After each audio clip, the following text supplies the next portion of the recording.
হুজুর কি কারণে আজকে সাংবাদিক সম্মেলন আছে? ভোট নিয়ে আমরা তৃণমূল কংগ্রেসের সমর্থিত যারা প্রার্থী ছিল তাদেরকে আমরা পরাজিত করেছি।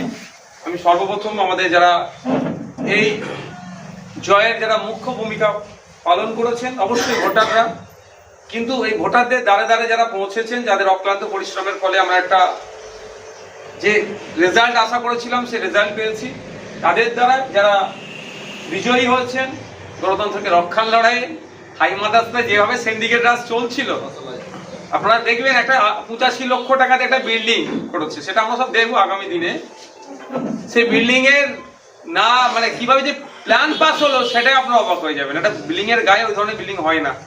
আর অনেক সমস্যা আছে, সেগুলো যে সিন্ডিকেট রাজ চলছিল সেগুলোকে ভাঙার জন্যই হচ্ছে। তো আজকে আমরা যারা অক্লান্ত পরিশ্রম করেছে তাদের দ্বারাই, সবার দ্বারা সম্ভব না, অনেকেই করেছেন, তাদের দ্বারাই আজকে আমাদের যারা বিজেতা হয়েছেন তাদেরকে আমরা প্রথমে বরণ করে নেব। আমি ফোনটা দিয়ে দিচ্ছি, বাকিগুলো মারা বুঝিয়ে দেবেন।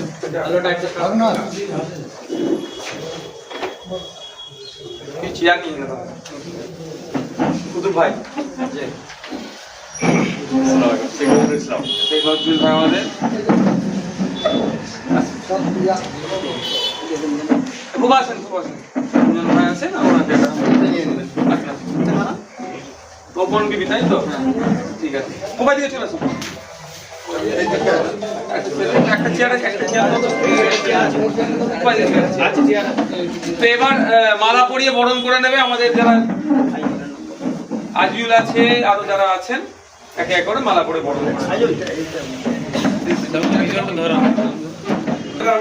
দিদি।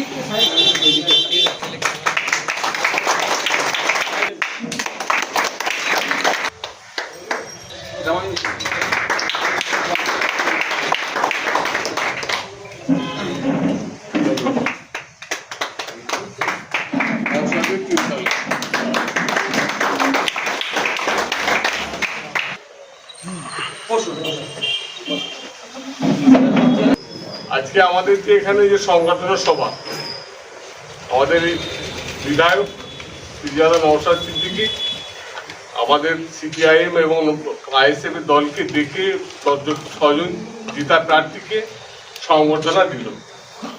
এটা আমরা দীর্ঘ 1 মাস ধরে আমাদের যে পরিশ্রম যে কর্মীরা করেছে তাদেরকে আমরা উভয় দলের পক্ষ থেকে সংগ্রামী অভিনন্দন জানাচ্ছি এবং তাদেরকে ভালোবাসা আন্তরিকভাবে জানাচ্ছি। যে কাজ করেছে, যেটা পরিশ্রমের ফল আমরা পেয়েছি, 6 জন সদস্য জিতেছে, এতে আমাদের উচ্ছৃঙ্খল হওয়ার কোনো কারণ নেই। মানুষ দায়িত্ব দিয়েছে, মানুষের ওপর মানুষ ইতিহাস তৈরি করে, সেই মানুষের দায়িত্ব নিয়ে আমাদের চলাফেরার যে দায়িত্বে যারা পড়েছে তারা ঠিক সেই কাজ করবে এই আশা রেখে সকলকে সংগ্রামী অভিনন্দন জানিয়ে আমি আমার বক্তব্য শেষ করছি।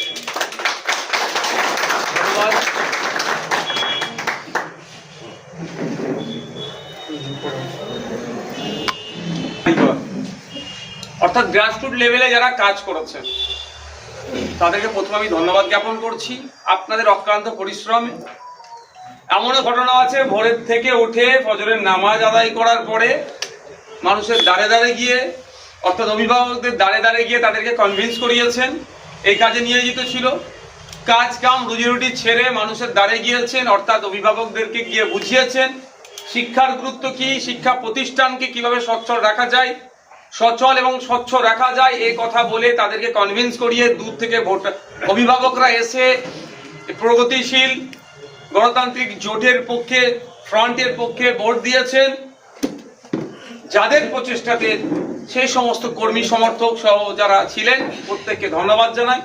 আমি আরো ধন্যবাদ জানাবো সেই সমস্ত ভোটারদের, অর্থাৎ অভিভাবকদের, যাদের মূল্যবান ভোটের ফলে আমরা শিক্ষার পরিবেশ ফিরিয়ে আনার যে অঙ্গীকার নিয়েছি আমরা সেটাকে পূরণ করতে পারবো। ধন্যবাদ জানাবো আমাদের লড়াকু যে সমস্ত প্রার্থীরা ছিল, এই ফ্রন্টে যে সমস্ত প্রার্থীরা ছিল, অনেক ভয় বাধাও ছিল, সেটাকে উপেক্ষা করে তারা লড়াইয়ের ময়দানে ছিল শিক্ষার পরিবেশকে ফিরিয়ে আনার জন্য। তাদের লড়াকু মনোভাবই আমাদের জিতাতে বা আমাদেরকে জিততে অনেক সহযোগিতা করেছেন, তাদেরকে ধন্যবাদ জানাই। আরো ধন্যবাদ জানাবো আমি এই জায়গা থেকে প্রশাসনকে, যেভাবে নিরপেক্ষতার সাথে এই ভোটকে পরিচালনা করেছেন, প্রশাসন একটা দৃষ্টান্ত স্থাপন করেছেন। প্রশাসন চাইলে যে কোনো ভোট এই ধরনের শান্তিপূর্ণ হবে। আশা করবো আগামী দিনে মানুষ এভাবে নির্বিঘ্নে তাদের ভোটটাকে প্রদান করতে পারবে। আমি এখানে কয়েকটা কথা বলবো। আজকে আমরা যারা জনপ্রতিনিধি নির্বাচিত হয়েছে, আমরা কেন জনপ্রতিনিধি নির্বাচিত হয়েছি, আমাদের ভূমিকাটা কি? যে শিক্ষা প্রতিষ্ঠান চলছে, যে টিচার্সরা যারা আছেন, যারা সহযোগী যারা আছেন, তার সাথে আমরা আমাদের ছাত্রছাত্রীদের পক্ষ থেকে কিছু প্রতিনিধি পাঠানো হচ্ছে, যাতে শিক্ষা প্রতিষ্ঠানটা এবং শিক্ষার পরিকাঠামো আরো ভালো হয়। এটা আমাদের মাথায় রেখে চলা দরকার। আর 5টা দল কি করছে দেখার দরকার নেই।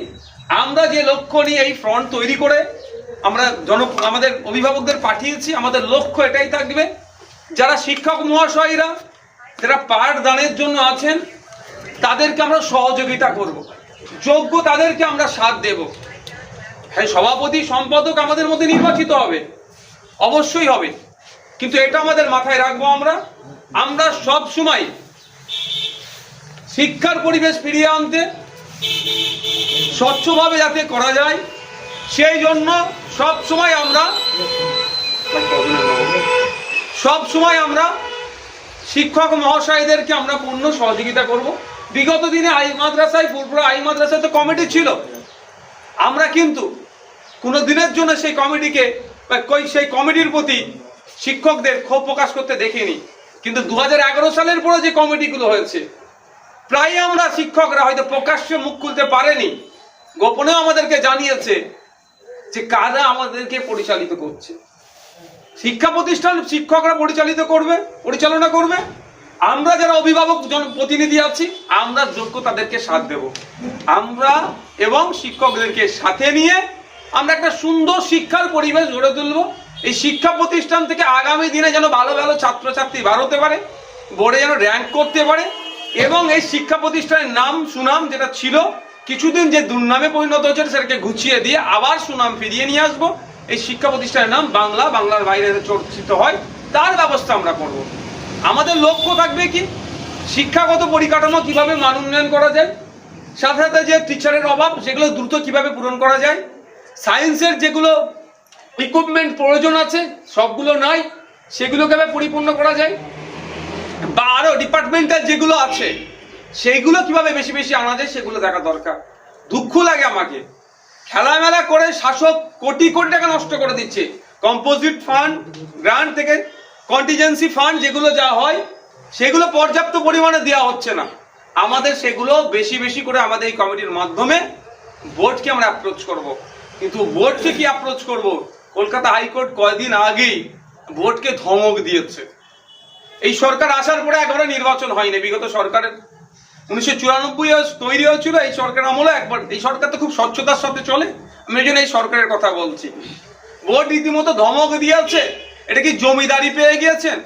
যে ধরনের আমাদের হাই মাদ্রাসাটা নির্বাচনটাকে পিছিয়ে দেওয়ার চেষ্টা হয়েছিল, একাধিকবার পিছিয়েছে, অবশেষে আমরা আইনের দ্বারস্থ হয়েছি। আইনের মাধ্যমে কোর্ট ডিসাইড করে দিয়েছে, একটা অর্ডার দিয়েছিল যে এই নির্দিষ্ট ডেডলাইন দিয়ে দিয়েছিল, এর মধ্যে তোমাকে নির্বাচন শেষ করতে হবে, সেই জন্য এরা করেছে, নাহলে হয়তো এটাকে এড়িয়ে যেত। তো আমরাও দেখছি কি বোর্ডের ক্ষেত্রেও ঠিক একইভাবে দীর্ঘদিন নির্বাচন হয়নি, ওই মনোনীত প্রার্থী মনোনীত মানুষদেরকে দিয়ে চালানোর চেষ্টা হচ্ছে, ফলে অনেক মাদ্রাসা শিক্ষা ব্যবস্থা ডেভেলপ হয়ে অনেক আটকে আছে।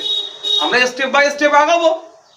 আজকে আমাদেরকে মানুষের রায় নিয়েছে, আমরা জিতেছি। বুবা আমাদের সম্মানীয় কমরেড মহাশয় একটা গুরুত্বপূর্ণ কথা বলেছে, মানুষ আমাদেরকে রায় দিয়েছে কিসের জন্য?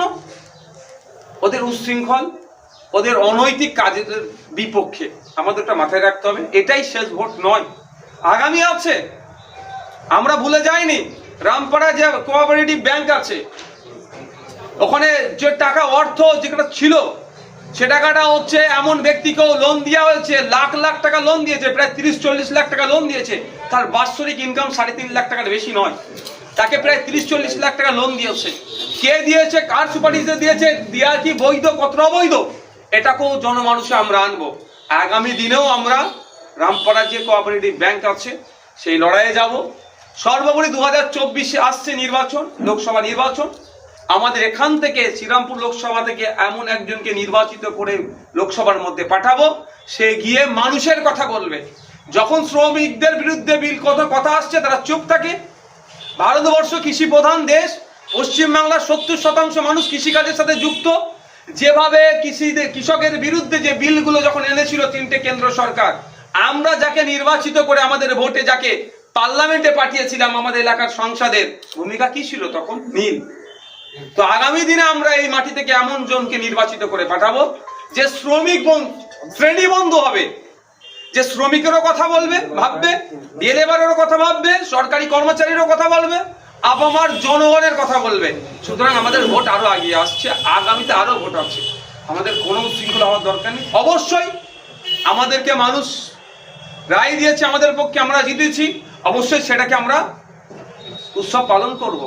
উৎসব পালনের বিপক্ষে আমি নয়, সেটাও কিন্তু আমাদের সীমার মধ্যে থাকা দরকার। অবশ্যই আমাদের দেখিয়ে দিয়েছে, গতকাল আমাদের ছেলেরা দেখিয়েছে যেভাবে পঞ্চায়েত নির্বাচনে আমাদের উপর আক্রমণ হয়েছিল, কমরেড থেকে শুরু করে আমাদের যারা আছেন যেভাবে মার খেয়েছিল সেটা মুখে বলা যায় না। তারপরেও আমরা তো 6-0 ওদেরকে পরাজিত করেছি।